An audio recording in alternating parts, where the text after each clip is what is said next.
Hello YouTube, today we're going to do just a regular haircut. Now I see videos all the time, how to do this faded executive contour drop fade with a design. And it's really fun to do a lot of crazy technical haircuts and show people what goes into some of these really intricate haircuts. But today I just want to do a basic haircut, just like a straightforward cut. Because I've already cut this head, the top is pretty much cut already.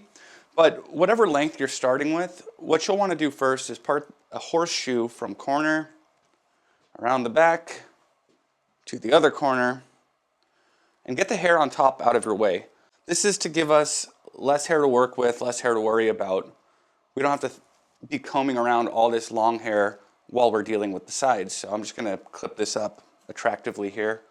So what makes just a regular haircut look really good, you know, it's the obvious simple description of the haircut is like kind of long on top and kind of shorter on the sides. But what makes it look really good is when it fits the head just right. And so it's really, really key that we find the corners of the head before we start this haircut. So if you look at anybody's head, you want to find the parietal ridge, which is essentially the widest part of the head. So if you look at the shape of the head, it comes outward, it comes outward, it comes outward, and then at some point it changes directions and it starts coming inward, right? And so at that widest point, that's your parietal ridge, and everything below there starts to roll in. An easy way you can find this is by just putting the comb on the head and seeing where the comb comes off the head. That's the widest point. So this wide point that we're looking for, obviously there's going to be a wide point at any angle of the head. It's not just the sides, but the back is going to have a wide part too. See, the head comes out, the head comes out, the head comes out, and then right about here the head starts coming in. And same thing, if I put the comb here, I can find that wide point. So what you want to do first is take the hair from the top here, pull it straight downward and grab it. And it doesn't have to be super precise as far as what hair from the bottom is coming up to this section. You can kind of be quick and sloppy with this, honestly. You're going to pull the hair straight down, you're going to hold it with your fingers, and then pull it a little bit away from the head. You don't want it just finger length, you want it a little bit longer than finger length. And then you're going to cut a hard blunt line right at that wide part on the head. This is going to be our guide. So I like to do this starting on the right temple and then working back to the occipital bone. And you'll see if I comb that down. Now I've got a step there. I'll continue to look for the wide point, which is here. Comb everything into that wide point.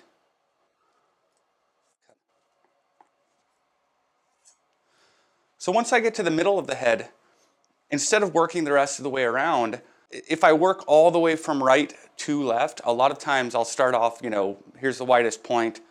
I'm taking this line around and then over here it ends up there or here. So I like to stop after I get to the middle of the head and go back to the opposite side and then work from the front to the back on this side. So I'm going to double check to see where I put this, which should generally be the widest part of the head. I'm going to find that point over here and I'm going to continue dropping my comb and putting in this blunt line, making sure everything's even. That's even enough. Now same thing over here, follow that widest part of the head.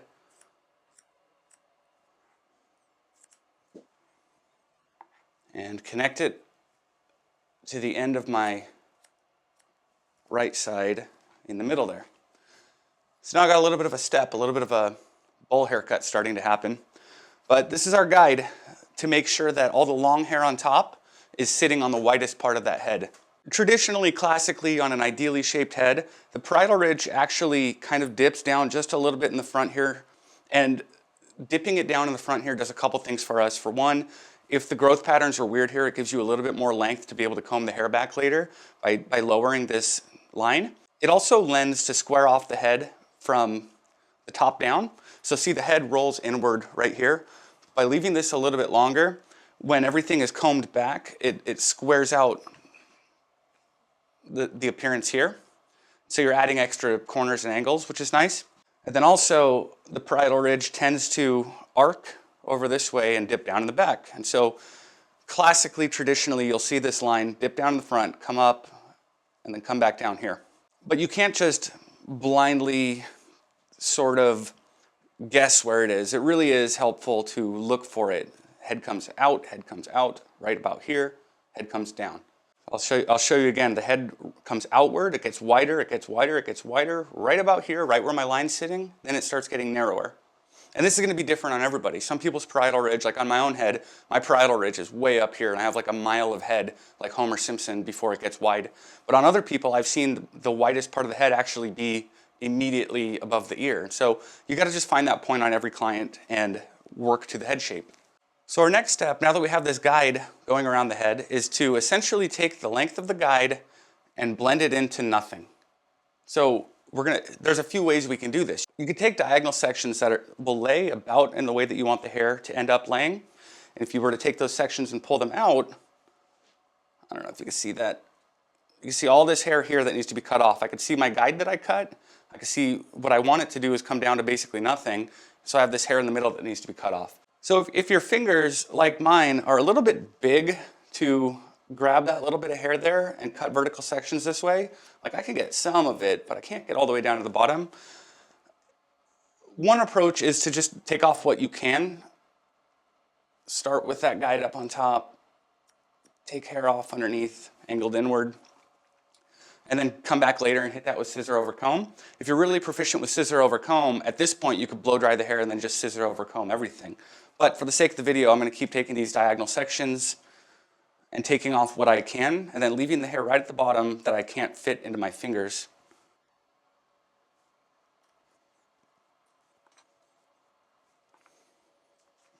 All the way at the very bottom, I'm not even going to waste my time cutting that right now because I know I'm going to scissor over comb it or even taper it with a clipper later.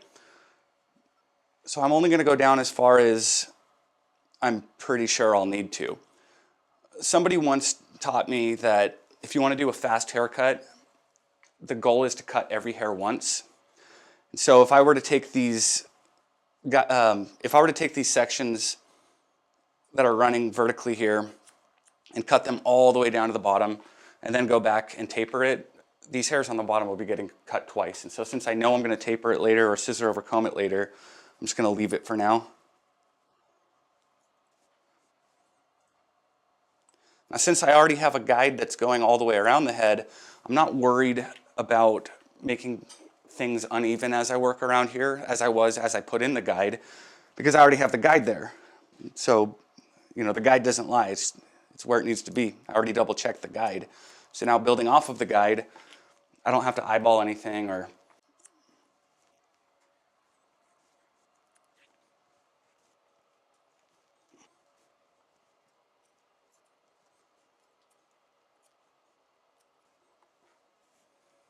now we're getting somewhere. Now, when I let the top of the hair down, what I'm going to want to do is take a whole bunch of it over to the right here.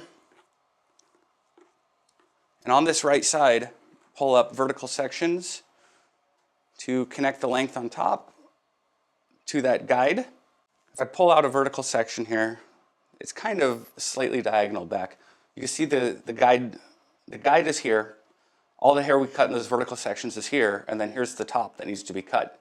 Now, because I already cut this head, there's not really much, if anything, to take off here. But I'm just going to take that line and continue it upward here to make sure everything's blending. And this will take a lot of weight out of the corners too, make sure it's not like a bowl haircut.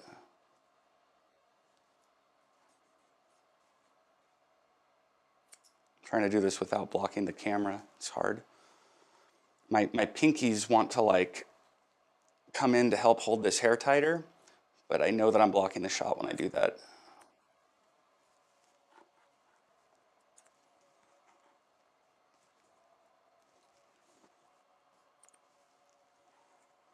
Now, as I'm doing this, I want to make sure that I'm pulling the hair out parallel to the floor, because if I take it and pull it down and blend it, what's going to happen is this hair will travel further to be cut, and by traveling further, it'll end up longer, and by leaving it longer, we'll have a big fat weight line here. Now, on some people, if they have a really flat head, you'll want a lot of a weight line there, but on a perfect head like this, you want just the right amount of weight. And the way that you get just the right amount of weight is to make sure that you're pulling everything parallel to the floor as you cut off the extra length from the top that was previously clipped out. So now as I get to the left side, I'm going to take this leftward parting and I'm going to move it to the right. and I'm going to pull all this hair over to the left to blend it. So the reason I do that instead of just parting it in the middle is if you part it right in the middle, and you bring everything to the right and you blend it, and you bring everything on the left to the left and you blend it, what will happen then is later on if the client parts their hair off the center and something that was cut to blend over here ends up over here, it might not blend, but by parting it the way that I did, where you part it on the left and cut it on the right and then part it on the right and cut it on the left, by doing that, every hair in the middle here had the opportunity to be blended here and to be blended here. And so whether it falls either way, it's had at least the opportunity to be cut on either side. So it's not even a matter of like making the haircut more even necessarily. It's more specifically a matter of making sure that wherever the hair falls, it'll blend. Dude, this is so hard to do without blocking the camera.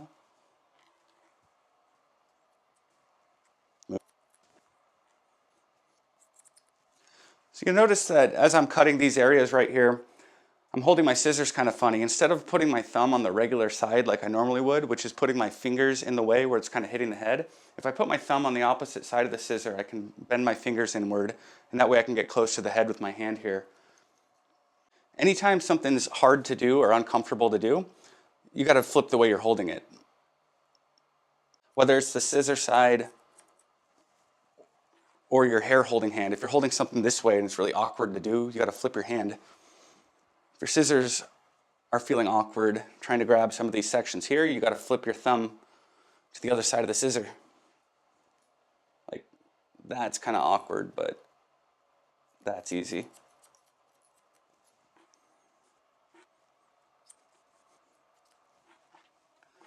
Okay, now as far as cutting the top of this head, as I mentioned already, that's been done.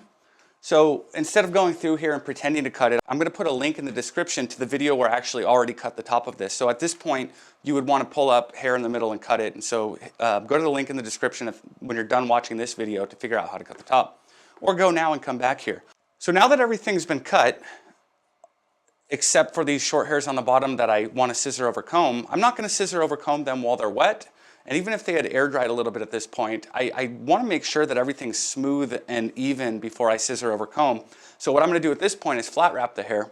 Now instead of showing you how to do it here, because it would take another 5 or 10 minutes to explain, I'm going to put 2 links to 2 different videos in the description, one for straight hair, one for wavy hair, where I flat wrap hair. So we're going to magically cut away and come back here to this head flat wrapped. So now that this hair has been flat wrapped, I can go back and fix all my little mistakes and start to fine tune and refine everything. This post flat wrap kind of fine tuning is like by far probably the most important part of the haircut. All we were doing with the wet hair was putting in like a loose general structure, and at this point we're going to go back and actually make it look good.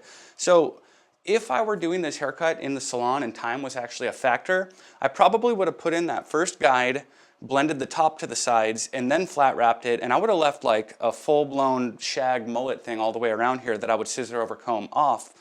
Because I did take that extra step to show you guys how to blend it down here with your fingers, I don't have as much slop to cut off here. And so at this point you could either line it up or you could do scissor over comb. I'm going to actually use the edgers first and put a line around the edge here, just so that as I do scissor over comb, I have a guide to start with, which is what I'm going to put in with this, and then I have a guide to finish with, which is my blunt heavy line that I left in here around the parietal ridge. And so it gives me a starting point and an ending point for scissor over comb. This trimmer is actually brand new to me, so it feels awkward in my hand. But we're going to keep this super classic, just square across the back. Now, with a haircut like this, you could absolutely taper it in back, and you could taper the sideburns. Typically, that's a pretty common request, is my clients will want a look like this to be tapered, but I don't want to teach that on a mannequin head because it's so much different than doing it on an actual human. So as soon as this lockdown is over, I'll get a human in here, and we'll do some tapers and some fades. But for now, we can go just classic, squared up, line up with white walls over the ears. There's not really any other way to line up a mannequin head like this. Typically, if I was working on an actual human, I would make sure to have a mirror on the opposite side of the head so that I could see the side I just cut as I'm trying to match this side to it. But I don't have a mirror over there, so I'm just going to hopefully guess and get this right.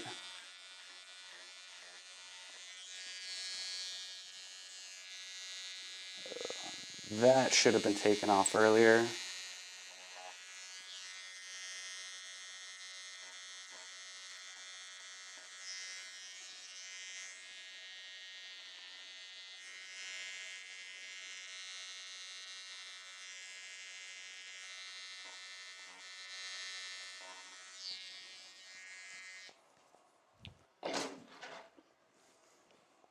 Okay, let's scissor over comb. So I'm probably going to do another video going more in depth about the technique of scissor over comb, but I'll breeze over some of the basics right now. First, if you are unable to keep one blade still and only move the other blade, you're gonna have a hard time with this. Like, you might be better off doing clipper over comb or maybe another technique that you can be a little more precise with. See, if both of your blades are moving, you don't get any precision with your cut because the scissor will just cut somewhere in there. But if one blade stays still, then the scissor always cuts right there. And so you get a lot more precision working with the shorter hair. Now, another thing is, even though I like to personally use a pretty long scissor, this is a 7-inch, when you're doing scissor over comb, you really only want to use like the first inch of the scissor. The reason being, the head is round, and so with a long straight plane that we're cutting with here, where the round head would come closest to the scissor, it'll be cut shorter, and where it comes further from the scissor, it's cut longer. And so if I were cutting with the entire length of the blade, what would happen is I'd have short hair here, long hair here, and long hair here. And so as I worked around, I would leave some hair long, and then I would have to go back and recut that hair again. And so it's just a lot of extra work. You're cutting hair 2 or 3 times when you're using the entire length of the blade. But by using just the tip of the blade, you're gonna cut every hair one time. So when you're doing scissor over comb, you want to think of this like, somebody wants to explain it to me like eating corn on a cob. You just go row, row, row, row. What I'm gonna do here is use the fine teeth because the hair is very short. If I was working with longer hair, I would use the coarse teeth. But I'm going to use the fine teeth here, and I want to elevate the hair so that it's straight off of the head. If you cut it like this, you're going to leave too much weight. If you cut it like this, you're going to cut it too short, and it's going to fall very softly. So just like with long hair, the more you elevate the hair when you cut it, the softer it falls. So the goal is, as each hair is lifted straight off the head, you're going to go in and trim it down. And the movement of your comb here is going to go from the short hairs we just cut with the trimmer to the long hairs up here that we made in that first guide. And so you're following this shape here. You're like literally drawing the shape of the haircut in the air with the comb and following it with the scissor. I see some people come in with scissor over comb and they do this circular thing. I don't know what the hell they're doing with that because it's not putting any kind of good shape in the haircut. So your scissor over comb literally will follow the shape that you want the haircut to be. You're sculpting, it's like free form. And I know that I want a line to go from my trimmer line to my guide here. So I'm just connecting that line all the way up. I'm just driving my scissor up this way. Here the hair's a little longer, so I can use the coarse teeth. You could do this with clipper over comb if you're more comfortable with it, but I'm a lot faster and more precise with scissors than I am with clippers.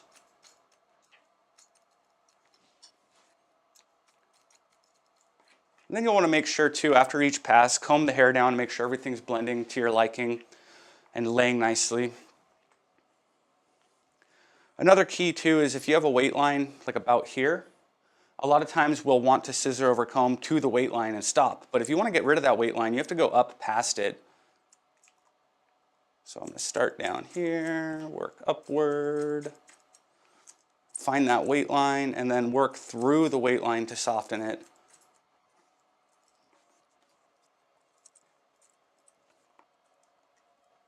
Now when you're working on an actual human, when this ear gets in the way, so it's hard to get that sideburn, what you can do is have your client look straight up at the ceiling. And what that'll do is get the ear out of the way in a way that you can still comfortably, and I'm putting my finger on his face here, you can still comfortably get to that sideburn hair without cutting off their ear. You'll find the same problem exists actually behind the right ear. If I want to cut this area, the right ear often gets in the way. And so what you'll do then is have the client look down at the ground. And that way, as you reach behind the ear here, it's a lot easier to get an angle where the ear isn't in the way. And my hand covered that, so I don't know what use that was.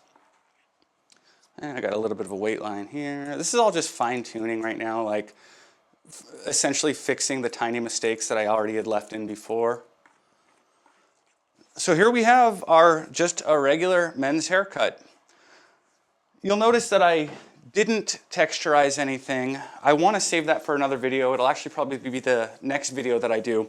So at this point, even though the haircut is technically done enough, it's not finished. I wouldn't send a client out with this, but it is the rough structure for like 95% of men's haircuts.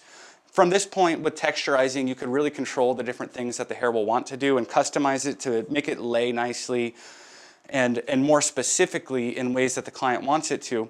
But with this general shape, you can get a nice casual kind of pushed back look. If you wanted to, you could blow dry some volume in the front and get a little bit more of a pomp, kind of like my my title image that I used for this video.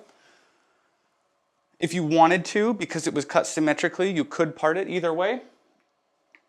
So this haircut, say you have a natural part over here, you want maybe a sleek parted look, it'll absolutely do that. It'll do it better if you blow dry it to do it. I didn't blow dry it specifically for this, so it might be hard to get it to stay, but you'll see that the structure of the haircut allows for a classic side part.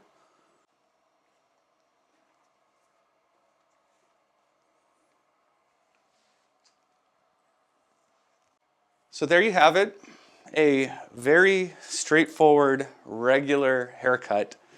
This is, as I said, the base of like 95% of haircuts.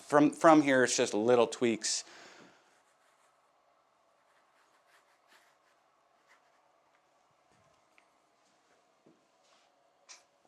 Thanks for watching. If you got anything out of this, please like and subscribe. I'm going to have a crap load more haircutting videos coming up. As soon as I get more heads especially, then they'll really start coming.